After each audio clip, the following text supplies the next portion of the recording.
வணக்கம் நண்பர்களே. இப்போ எல்லாருமே ரோபோ சங்கர் இறந்ததுனால மஞ்சக்காமலையில் தான் இறந்திருக்காரு.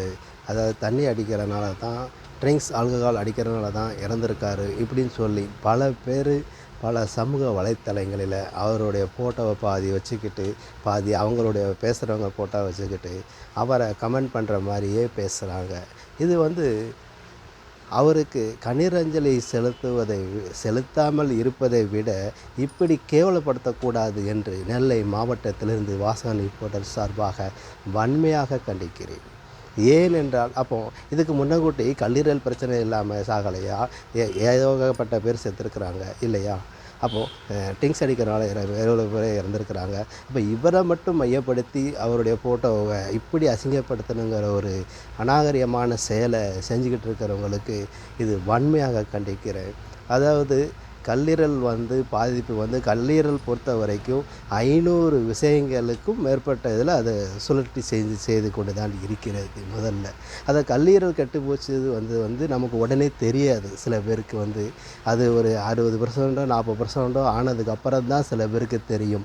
சில பேருக்கு பிளட் வாமிட் வரும், சில பேருக்கு வலி வரும், சில பேர் வயிறு உப்பீச மாதிரி இருக்கும், எதுவுமே தெரியாது. அதுக்கப்புறம் தான் அவங்க டெஸ்டோஸ்கோப்பி இதெல்லாம் போய் மருத்துவம் டாக்டர்லாம் போய் பார்த்து வச்சு அதுக்கப்புறம் தான் தெரிய வரும் இதில் என்ன பிரச்சனைனே தெரியாது.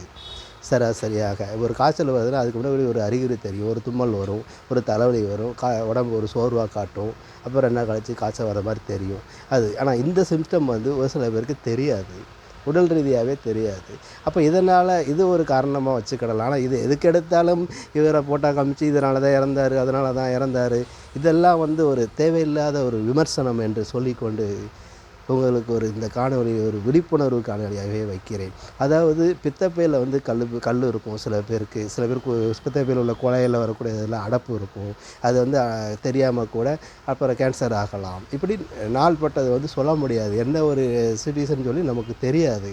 அதனுடைய பிரச்சனைகள் என்னென்னு நமக்கு உடல் ரீதியாக நமக்கு தெரிஞ்சால் மட்டுமே தான் தெரிய வரும். திடீர்னு பேசிக்கிட்டே இருக்கிறோம், திடீர் வலிக்குது, உடனே வலிக்குதுன்னு சொல்கிறோம். அந்த 5 நிமிஷத்துக்குள்ளே என்னால் நடக்கலாம் இல்லையா? மேபி இதுக்கு என்ன சொல்ல முடியும் உங்களால்? உடனே 108 தூக்கிட்டு போவாங்க, அதுக்கு போகிறவங்கள இறந்துட்டான்னு சொல்லுவாங்க இல்லையா? இதுதான் நடந்துக்கிட்டு இருக்குது. இதனால தான் இறந்தாருன்னு சொல்லி ஸ்ட்ராங்காக யாராலும் சொல்ல முடியுமா? சொல்ல முடியாது. புல்லுத்தடிக்கு கீழே விழுந்தவன் இருக்கிறான், புல்லுத்தடிக்கு கீழே இறந்து போனவன் இருக்கிறான். மொட்டை மாடியிலேருந்து கீழே குதித்தவன் கால் மட்டும் நொறிஞ்சி உயிரோடு இருக்கிறான். அப்படி இருக்கிற இந்த நம்ம சமுதாயத்தில் எதுக்கு எடுத்தாலும் ரோபோ சங்கர் சொல்லி அவர்களுடைய பெயரை களங்கப்படுத்தக்கூடிய அளவுக்கு இப்படி செய்யக்கூடாதுங்கிறதான் என்னுடைய வாதமாக வைக்கிறேன்.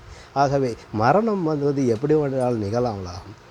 அதுக்காண்டி தண்ணி அடிக்கிற எவ்வளோ தண்ணி அடித்து ரோட்டில் விழுந்து கிடப்பான், அவன் உயிரோடு தான் இருப்பான் இல்லையா? மோஸ்ட்லி தண்ணி அடிக்கிறனால தான் லிவர் கெட்டு போகுதுன்னு சொல்லி யாராவது ஒரு ஆள் கரெக்டாக சொல்லுங்கள். எங்கே போனாலும் சரி, எந்த ஆஸ்பத்திரி எந்த மருத்துவமனை போனாலும் சரி, உடனே கேட்கக்கூடிய கேள்வி என்ன கேட்குறாங்க? என்ன சாப்பிட்டீங்க நேற்று?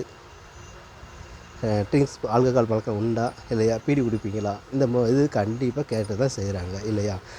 எனி ப்ராப்ளம் என்ன ஒரு இது போனாலும் சரி, நமக்கு அந்த கேட்கக்கூடிய கேள்வி இந்த 3 கேள்வி கேட்க தான் செய்கிறாங்க. அதுக்கு எடுத்ததெல்லாம் இதுதானே சொல்ல முடியுமா? ஒருத்தருக்கு எந்த பழக்கமுமே இல்லை, எதுக்கு சாப்பிட்றான்? இதுக்கு ஒரு பதில் சொல்லுங்கள் பார்ப்போம்.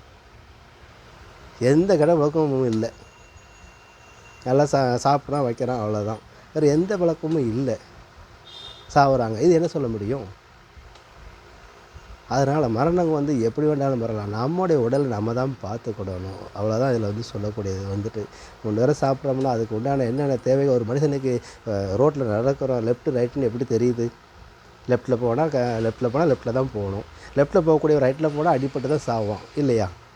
அந்த மாதிரி தான் நம்மளுடைய உடலை நம்மளே தான் பார்த்து சரி பண்ணிக்கணுமே தவிர, இதை தேவையில்லாமல் ஒரு ஆளை விமர்சனம் பண்ணுறது இப்படி ஒரு விமர்சனமாக இருக்கக்கூடாது என்கிறது வார்ன் பண்ணுற ஃபஸ்ட்டு ஒரு வார்னிங்காகவே இதை கருதப்படுகிறது. நிறைய பேர் எடுத்த உடனேயே ஒரு மீடியாவில் எடுத்த உடனேயே ஒரு ஃபோட்டோ காமிச்சு அவர் இப்படி தான் இறந்தார், அப்படி தான் இறந்தார்.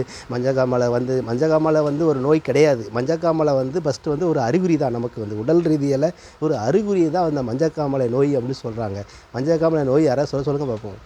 முடியாது. அந்த உடலுடைய வெப்பத்தை தாங்க முடியாமல் தான் அந்த கண் ரெட்டிஸாக மாறி பிளட்டு பூராமே சர்க்குலேஷன் இல்லாமல் அந்த மஞ்சக்காமலைக்குள்ள தன்மையை காட்டுது. நாக்கு மஞ்சளாக இருக்கும், கண் மஞ்சளாக இருக்கும், கண் சில பேருக்கு ரெட் கலராக இருக்கும். அந்த நேரத்தில் போய் ஆல்கஹால் அடித்தா அது ஒன்றும் செய்ய முடியாது.